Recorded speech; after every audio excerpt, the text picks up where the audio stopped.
Hi, it's Todd from Todd Cutler here, and we are going to talk about the short skean, or mere dog, mere dagger.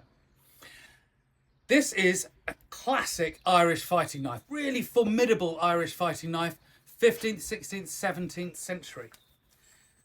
Broad blade, thick blade, coming in at about 9.5 inches here, so 23 centimetres. And then we have our wooden grip, wasted, both orientations.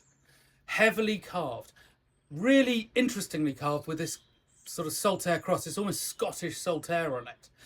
But if you notice, the legs of the saltaire are offset. That is not bad carving. That is not a mistake. There are two of these existing handles where it has exactly that format. So it can't be an accident. It is deliberate.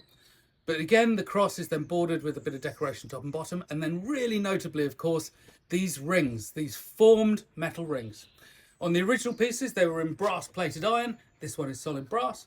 But then the whole thing is just fixed up at the top with basically hammer wedges, steel wedges to drive the wood open. Now this bottom one gives a really secure, strong fitting for the blade into the handle.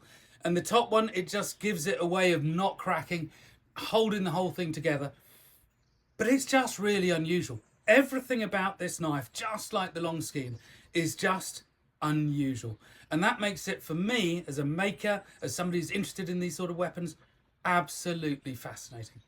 So if you want something that looks great when it's on your hip, especially when it's in its lovely sheath here, coming a long way up the handle to protect it, make it nice and secure, decoration, and then of course this copper, wound copper shape at the bottom. Really unusual yet again. But the descriptions, the pictures, you can just kind of make some things out. A couple of descriptions of finds show something along the lines of this wound wire shape. And so that's what we've done here. And what we end up with is a really interesting, really unusual, really formidable Irish fighting knife of the 15th, 16th, 17th centuries.